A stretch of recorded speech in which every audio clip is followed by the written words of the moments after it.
made you see, that made you connect to superheroes? Who was the first superhero that you saw yourself as or in? Do they have to be a hero? No. Everyone says Storm, and that was the first superhero for me. But I would say, and I don't know where I was, I'm actually too young to have seen the original series, but I saw Eartha Kitt as Catwoman. And that was the real first, well, that was the first time I saw someone in a costume. I'm like, what the hell is that? But she was fine. She was just beautiful, and she was commanding, and just the way she was talking to people any old type of way, I was just like, oh, that's her kindred spirit. But no, I'm not that deep. But no, just her regalness and the fact that she was the first person that I saw, the first superhero / villain, but the first person that was commanding and present. And that meant a lot, because I didn't see any Black women particularly in that scene anywhere on TV in any capacity. So I just gravitated towards her immediately, and because of her, like, I'm a huge Catwoman fan now. Again, not comics, but Star Trek, the original. Because I was a big science fiction nerd growing up, and I'm probably a little bit older than Chelsea. I'm dating myself, but they used to show reruns after hours when I shouldn't have been up, and I would watch the show, and she was just doing her thing. She was smart. She knew how to command a ship, and she wouldn't let Captain Kirk talk to her in kind of ways. You know, she was respected by the smartest person on the ship, which was Spock, which I appreciated. And even, you know, Nichelle Nichols in her pipeline, who at one point was like, you know, I'm done with people and their mess. And, you know, she understood, you know, after she spoke with Martin Luther King, she understood that her place, she had a greater purpose, that it was more than just the role, it was about representation and the idea that Gene Roddenberry gave her that sort of opportunity and didn't want it any other way. So yeah. So I don't want to repeat your answer, so I'm not. But you can, man. You have your own. Kind of in a different vein, also not a comic book, Samus. Because I'm never going to be Regal. Like, if you know me, I will spill something on myself during these panels. Like, I'm never going to be anybody who's sexy or in high heels or sultry, but like, I can fuck some shit up. Like, and I'm good. And then Samus was amazing. And it was amazing to watch my brothers play the game and to play with them. And then at the end, when it's revealed, and they were like, what the what? And I was like, told you. And I felt so validated. And that felt really good, and I think for me, the part that she's covered head to toe, much like Judgment Day. You don't get to see who that person is, and then you're already invested in them by the time the identity is revealed. And I think that also is kind of repeated if we can jump back into comic books. I don't know the issue, but I'm sure someone can shout it out. I'm looking directly at my friends. When Miles Morales' mask is ripped, yes, and then we see his skin shine through, and then all of a sudden, it changes everything. So for me, Samus was that person. Now it's mask off every damn issue. Yes. I wanted to ask, do you think Stan Lee gets too much credit for putting in diversity and blackness into comic books? Cold Tiger. Just want to throw that word. It's under his watch. Analyst, what do you think? I'm just hearing Solange in my head for Aspaya. That's my preference in everything. Rooting for everybody black.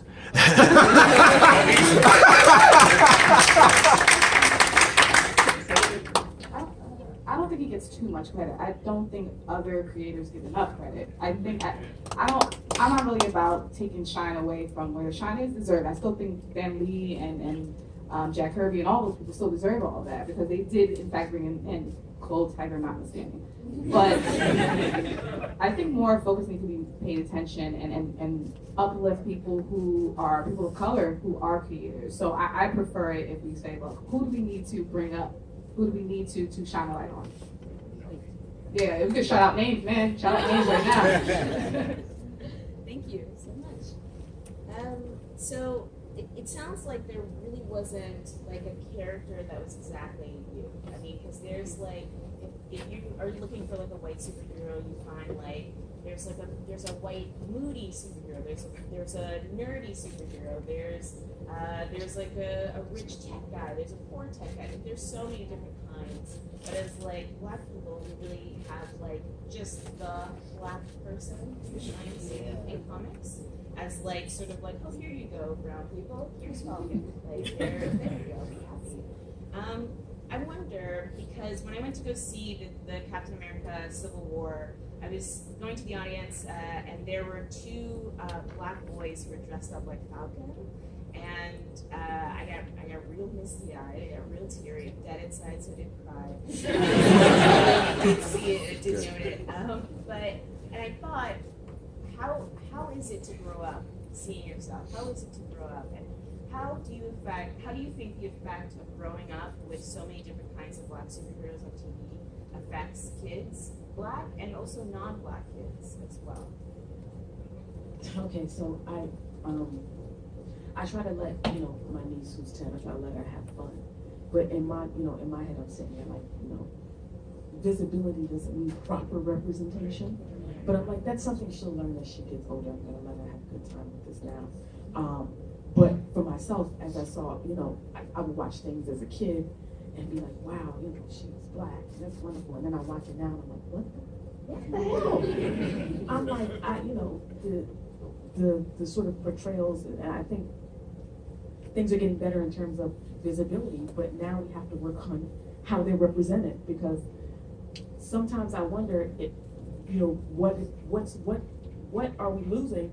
Because we're there, we've shown up, but what are we doing, and how are we being represented? And I sometimes struggle with that.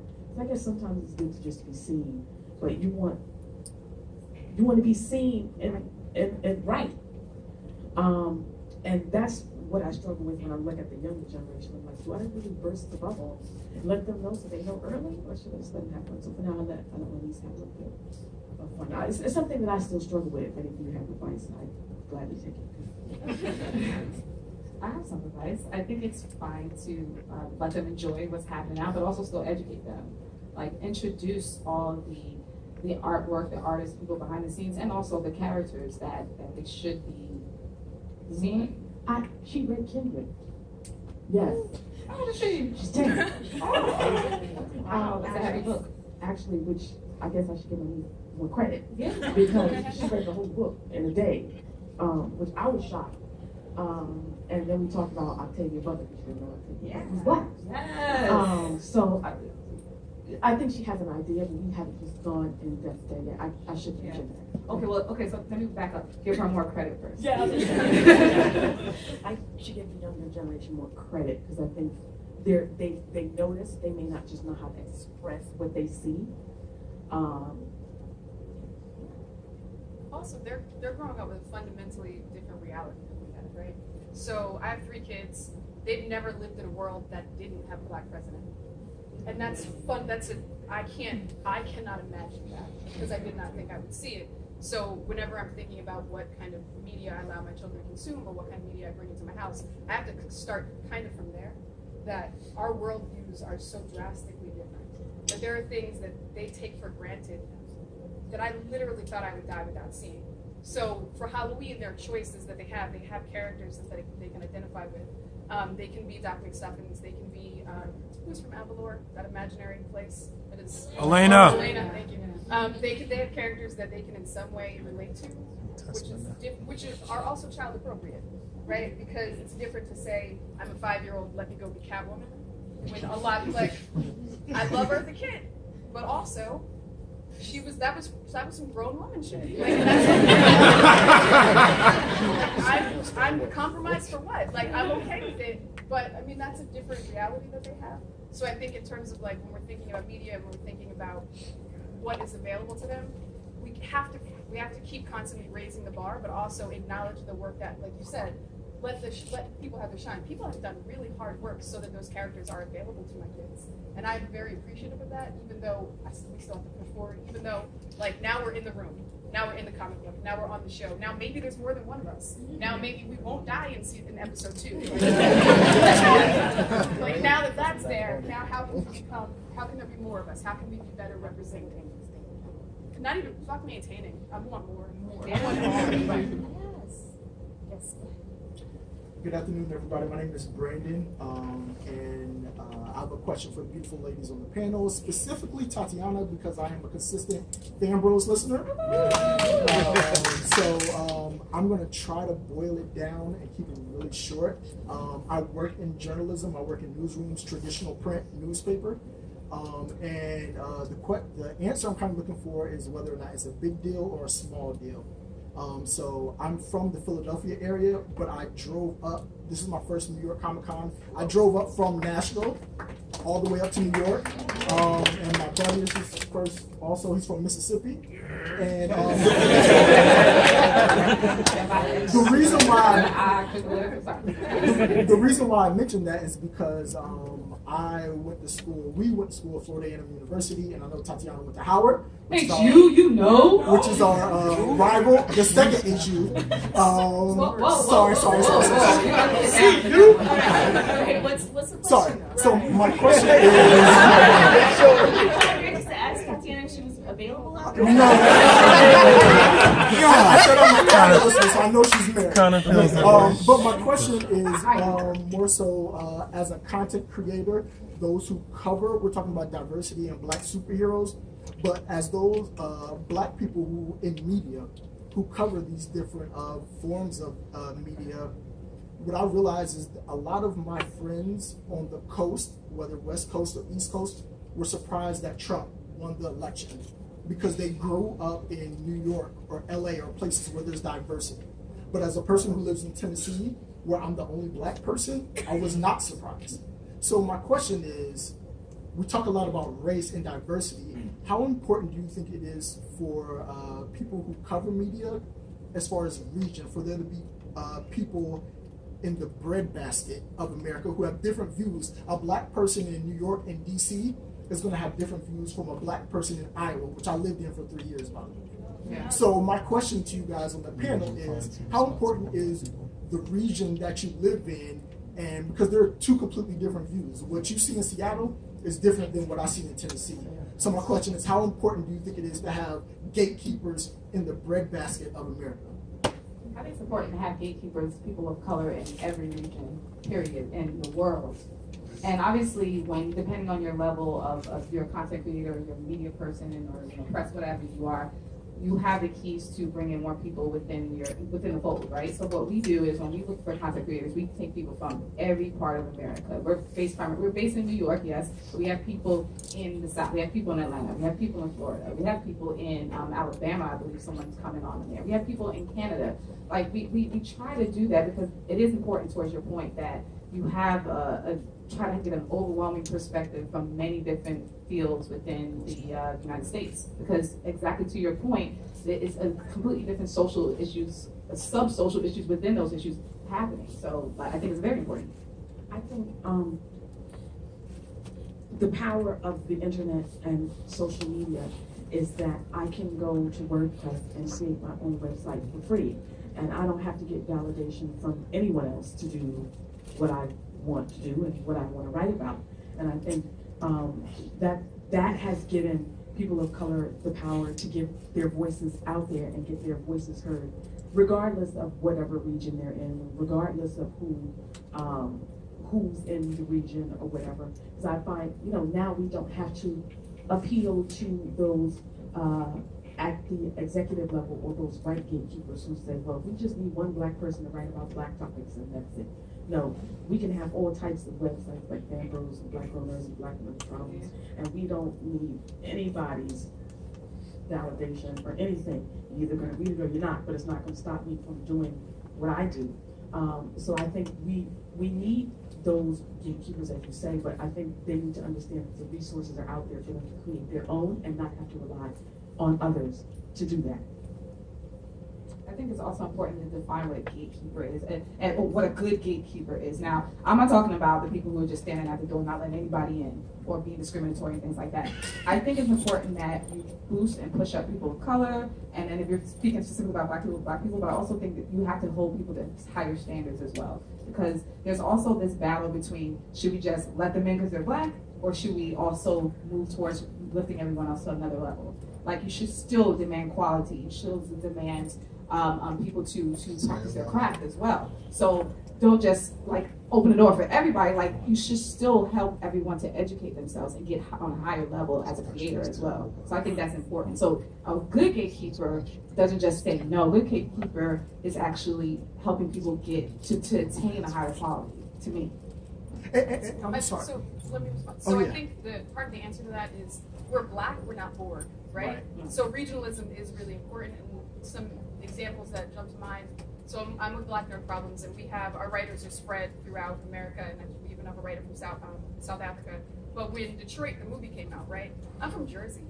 I can't necessarily speak with authority about that movie or about that circumstance. When Moonlight came out, like, I can speak to how I felt about Moonlight as a movie as a black queer woman, but I can't speak about those issues of masculinity in the same way that a black queer masculine identified person can. So having those people on staff to educate, not to educate just necessarily our readers, but also to make sure to check me. Like, we need each other, and we need that sort of diversity in content creation so that we are not making the mistakes that we are coming at other people for. Like, and if you can't trust the people on your team to check you, then you need a new team. And the only thing I was going to tackle on, am I imagining things, are most of the content creators and gatekeepers on the coast, or am I imagining that? And I don't mean Chicago, Houston, I mean like the bread basket. I think you might be imagining that people of color on the coast were surprised. I think disappointed and surprised are drastically different things. Like saddened, depressed, like didn't leave my house. That's not the same as surprise. I think that white liberals on the coast were like, surprised. I think maybe that's a communication issue too, with who are we speaking to, what conversations were we having with other people of color, and where were those conversations happening? Because if I'm talking to my friends who do happen to live in Ohio or in the middle of the country, then we're having a different dialogue than if I'm only talking to people who live in Jersey, or if I'm only talking to people who live in New York. And so that's where the internet comes in handy. Like my friends don't live in Jersey. My friend lives in my computer. That's where they live. And so I can talk to anybody anywhere and get that diversity of narrative, like to get more than just my narrative confirmed, right? I think that's an important thing. Okay, Thank you. thank you. Yes. Hi, sorry. So my question is, basically, as happy as I am to hear about, us being represented as heroes of color, and it growing in popularity, not only on Netflix but in the box office as well. I get a little bit of fear as well, and the fear that I have is that, is this a step forward in representing us as heroes in a positive light, or is this a passing fad for us? And I would like to know if that has any, if you have those fears at all either. There has to be something in the past, and I don't think we're even there with people of color are still missing from the post-apocalypse for some reason. It's like, did that happen and we all just got wiped out? No, We're still missing from sci-fi. we're still from the whole genres of entertainment and art. So when you say passing fad, I would say maybe if we existed in all forms, but we don't. We're still trying to break the doors down. So there's still progress happening. It's moving slowly, but it's happening. We may be long dust before that happens, but that's just the reality of the situation. I think we need to focus more on not passing fads, but continuing to break those barriers down so that maybe the generation that comes after us has more to look forward to, as opposed to doing a lot of worrying, which is normal. But I think that's something that we have to sort of try to work through and redirect that energy into opening up the doors for more opportunities. who are we supporting as well, right? If you're not giving me what I want, or if you're treating my identity as a trend or something to be capitalized, I'm not supporting you. It doesn't matter what heroes you're putting forth. So I have a friend who's one of the editors of Black Dead Problems, and the joke among us is if there is a Black indie comic on Kickstarter, she can tell you all about it, right? And that's real. So we won't be a trend if we vote with our dollars. Like, because that's always the excuse. It didn't do as well as it should have, or it didn't do as well as its white counterpart, so we're not going to do another movie, we're not going to do another issue, we're not going to, like, you fail. You don't get, you can't fall up into more opportunities based on your Blackness or based on being a person of color. And so take that excuse away from people. And one of the ways to do that is to take control of creation. Because the internet exists, because Indiegogo exists, because Kickstarter exists. Like, people of color are making content. And since people tend to write about what they know, they're writing about other people of color. Or the heroes that they imagine are the heroes that they need, and so those heroes are people of color. So we find them and we support them, and then we prevent it from being a trend. I think just to piggyback off that really quick, I think we also have to check ourselves internally, because I read a couple of articles where there are artists of color in the artist alley who feel like others who look like them pass them right by and go right to the white artist and buy their stuff and then won't stop at their table. So I think we have to also do a bit of self-introspection and ask ourselves why we're not supporting the content that's there, why we just prefer to go to the other. Is it complacency? Is it just comfort? Or I think each individual has to examine that for themselves and figure it out. And I would say, like, I mean, I was genuinely scared when I heard about Black Panther. Like, I was very excited, you know? So it was just like, oh shit. But at the same time, I was like, what happens if it fails? Is this the last chance that we get? Like, I mean, like, it was a fear that I had. It was the same thing when I heard about Black Lightning. I was like, okay, but why? Why are you doing this? Why do we get nice things? Because I'm so used to not getting nice things. And so there is this anxiety. Because, like, I feel like I'm compelled to support things because that's all we get, you know. And I think that that's a real thing. And I don't think there's any sort of shame in admitting that I'm scared that sometimes it will be like if they're not making enough money, it'll go away and it'll go back underground again. But I don't know. That's a fact. Yeah. Like, it happens, because how many times has Batman been rebooted? You know, like 9 Batman movies or whatever. But, you know, there's some stuff out there that I ain't seen another. So have you heard about Spawn yet? I ain't gonna say nothing. I think Yeah, you've I'm done say, that. yeah, actually, it's coming back in November. Anybody? But I ain't one of the gossips. You ain't heard that from me. Thank you very much for a wonderful history. This panel should be an all-day panel. It should not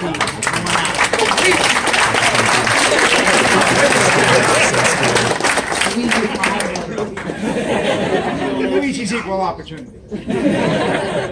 Have you written any of this history down? There's a whole lot of stuff here I didn't know that I, as a comic book reader for decades on end, I should have known. The early history is fascinating.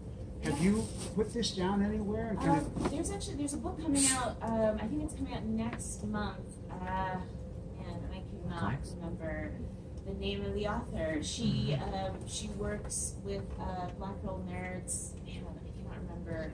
And it's the only book I can find. And I think it's just called The History of Black Superheroes. Okay. Well, And it's coming out next month. And it's the only book that I can really find.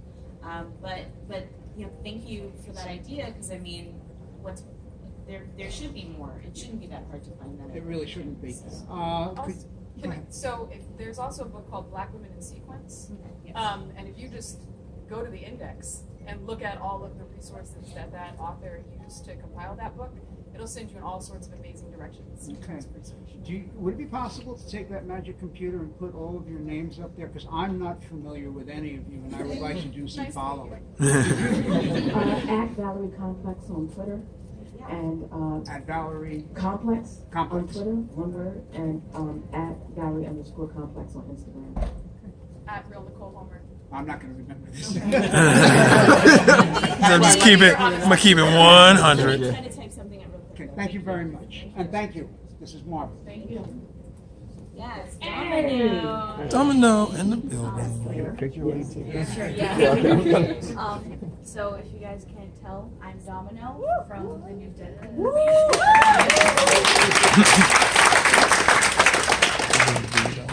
And my question is somewhat related. I don't really know how to phrase the question, but like, it's just about how people react when superheroes are changed from being white to black. Let's talk about it. The word you're looking for is trash. But not just the reaction of like diehard fanboys that are just like about the character itself and are pissed that it just changed in any way, but just the way that, like, you know, sometimes I think that they're only changing them because they're too lazy to create a new black character to put in, or, you know, it's just a fad, like how, you know, it's just so that, you know, for diversity's sake, and they don't really think about the character, and I'm kind of scared that they're not going to do her justice.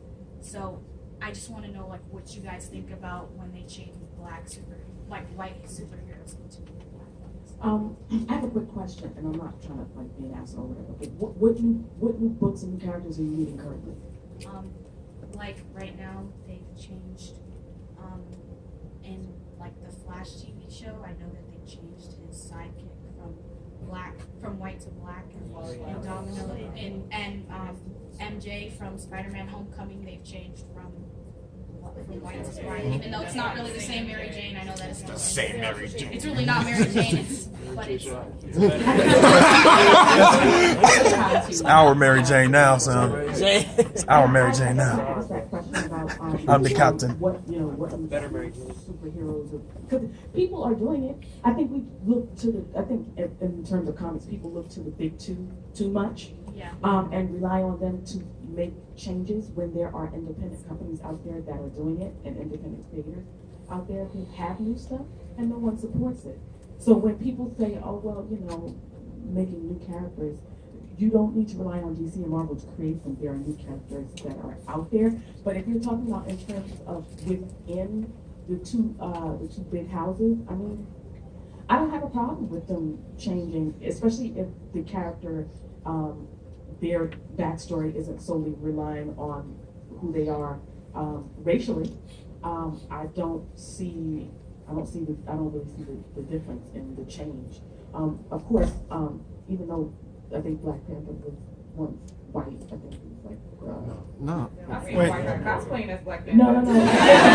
Wait. What are we doing? What are we doing? I'm gonna send you the panel. Wait. I think it was What are we doing? Steve Rogers who was in the costume. Whatever. What are we doing? Okay, but No. That's unverified information. Black Panther, you know, them being from Wakanda, that's sort of like central to his story. You wouldn't, you know, make him white, but you know, there are other characters who. It's not, it's not indicated, it's not important as far as who they are as a race.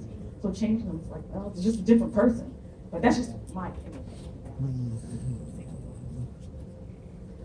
I don't, kind of on your side of things, I don't really care if they change a character from white to black, particularly when their race isn't intrinsic to their story. Like, who cares that Michael B. Jordan was Johnny Storm? Like, so what? Like that. There's nothing about Johnny Storm character where he has to be white. I don't care about that. But I do understand what you're saying, that you have a fear that they're just doing it to meet a quota.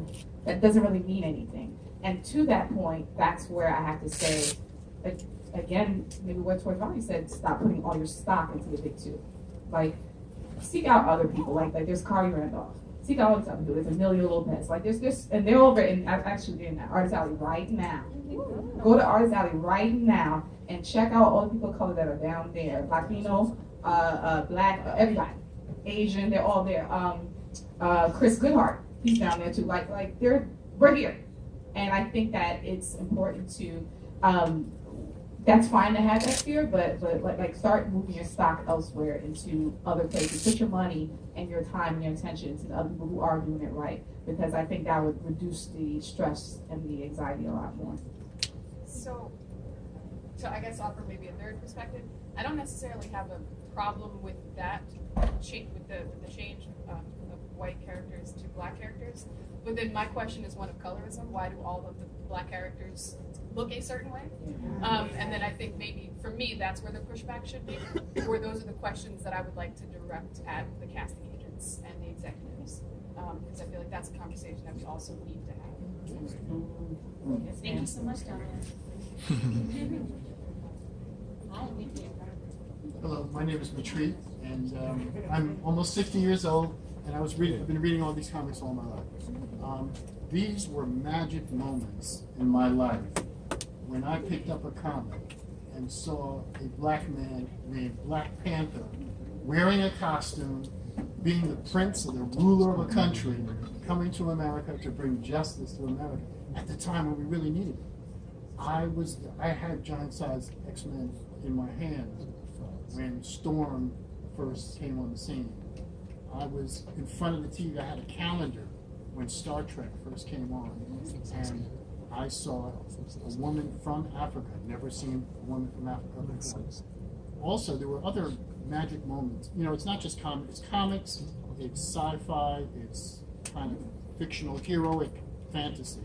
It's kind of, yes. Well, my question is, we have to. I think we have to go. What more can we do to kind of regularize, improve, and make real the image of African American people in popular,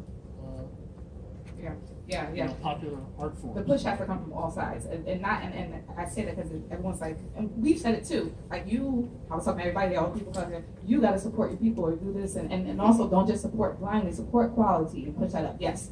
At the same time, everyone in here who considers themselves an ally, y'all got to step up too.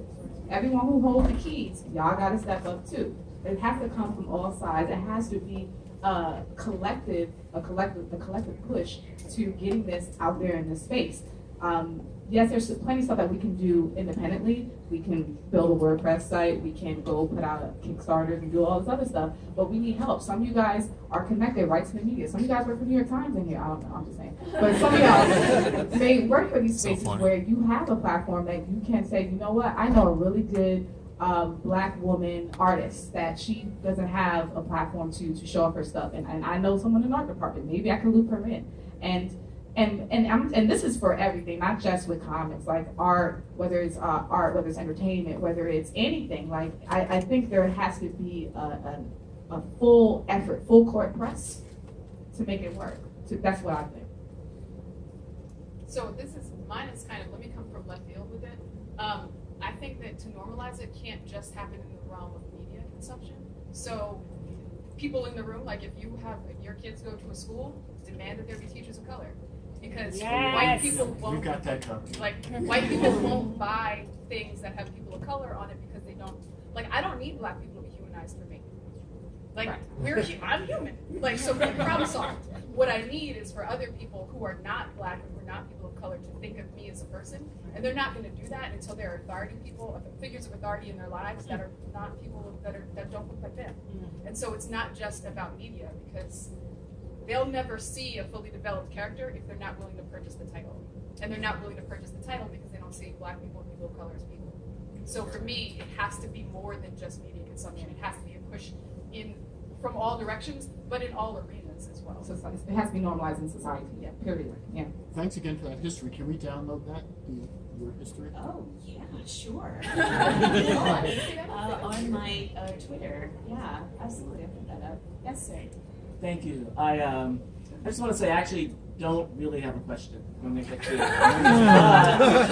also don't have a monologue. So here's the thing. I just want to say, very briefly, that I've been coming to a lot of panels, and I've been reading comics for a long time, way too long maybe, and I have never seen a panel with black women, and I want to thank you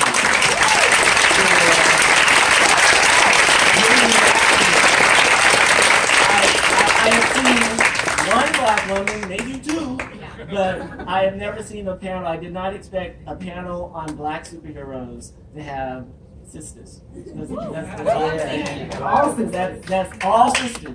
And that's all I wanted to say. I stood in line for 20 minutes. Just Damn. I paid the cost to be here. Hello. Yes, Star Trek. Yes. Only I'm examples. down. Please do not tell me about it. Oh, Everybody I was gonna, says you know what? it's I'm glad you said, because I was gonna say, I said, no, let me not, No, let me not put on don't. blast. Everybody says it to me. I know. What? I know. I was like, Hands it's upside down. oh, Okay, no. no, but thank you.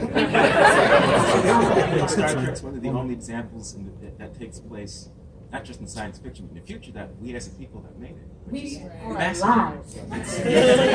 alive. It's fascinating, and like the previous commenter said, it is fascinating to see women of color, more than one, to not just host a panel, but to speak intelligently. So my question, moving on in that direction. He meant be here, y'all. He meant be here, y'all.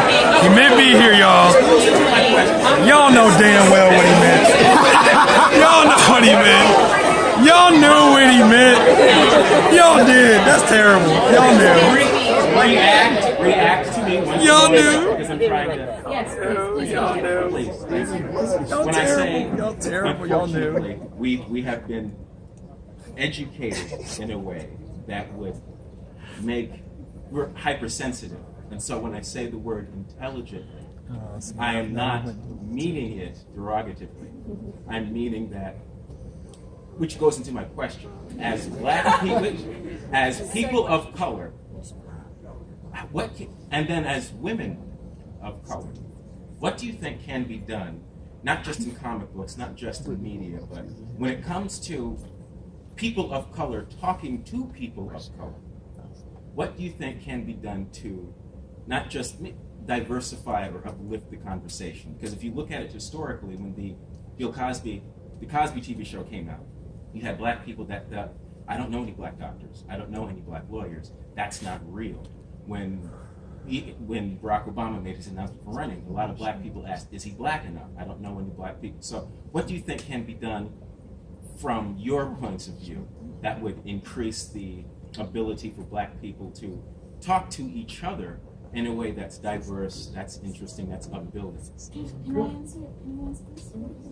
So I think this is really interesting. One is because I grew up as one of those kids that my nickname in school was Coconut, which I always thought was really cute until the kids told me that the reason why they called me Coconut was because I was white on the inside. And I was like, oh, that's so cute. But you know, I think that having discourse, like I didn't learn the language of how to talk about comic books for a really long time, right? So I knew that I liked comic books, but I didn't know how to speak about comic books in a way that sort of like communicated what my ideas were, right? Like this idea of like having the language of like what representation means, what it means what are the different kind of tropes, different kind of things like that. I didn't have that for a really long time. And I think that's because the information, the discourse happens with sort of intelligentsia, sort of white critics of comic books, but there is no sort of like, there is no sort of door where black people are also allowed into those conversations, you know. There's college courses about comic books. I've been to quite a few of them. There's not a lot of black people in those college courses. They're not led by black people at all. I think that this idea of what is an intelligent discourse is made up and manufactured by people that are not people of color. And I think it's this way of gatekeeping the language. It's this way of saying, well, you can't vocalize exactly what you mean about comic books. You're not intelligent about it. And I think that is something that needs to be challenged and needs to be changed. And just because of the fact that I didn't know how to speak about comic books doesn't mean that I was any less intelligent about comic books at all.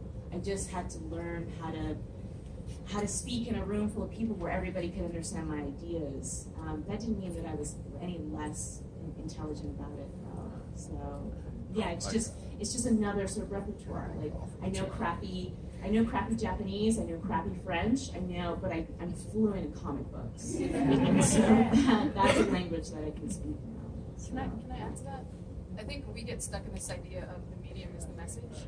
And so we expect intelligent discourse to happen inside the college classroom, or to happen inside the classroom at all. But like, Twitter is proof of benevolent God, right? So we have hashtags. We can have the conversation as much as we want with as many people as we want from varying backgrounds.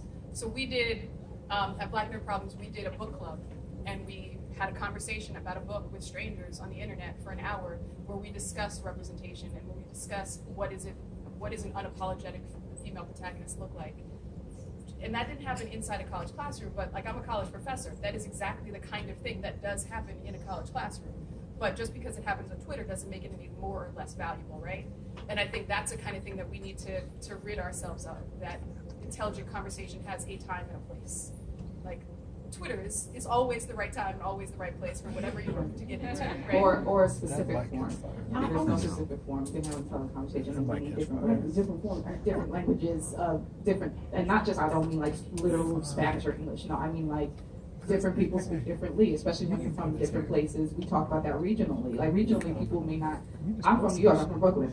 Some of the stuff I say, they're like, girl, I'm like, oh yeah, what's up? Some of the stuff they're like, girl, what you talking about? Like, you know, they literally don't understand where I'm coming from, because they don't speak in that manner.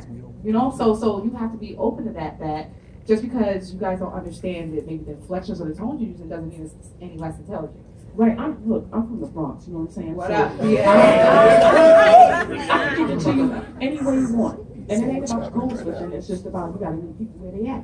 Like, my homies, you know, I got them in the Japanese animation, they ghetto as shit. But, I met them where they were at, and was like, okay, you need to watch this thing called Akira, and, you know, watch a bunch of people, you know, dudes sit down and scream and holler, and, oh my God, I love it, you know, because you just meet people where they're at. And it doesn't mean, you know, whatever language, like you guys said, whatever language you use doesn't matter, as long as we use a universal language of love and caring about the topic that's at hand. Then I think that's what's more important. What you learn is more important from people than how they speak to you, or you know, the language that they use. I don't have to always use big words to get my fucking point across. You know what I'm saying? So, you know, I can give it to you any way you want. So, and I curse a lot. It may not be ladylike, but you're gonna get the point. And that's what matters. I think that was a really interesting question. Yeah, thank you. And I think that we're out of time. I'm so sorry. Okay, but we're all gonna be in the con. So if you see us lay out on these streets, if you want to buy me another bagel. Thank you so much. Thank you guys so much for coming.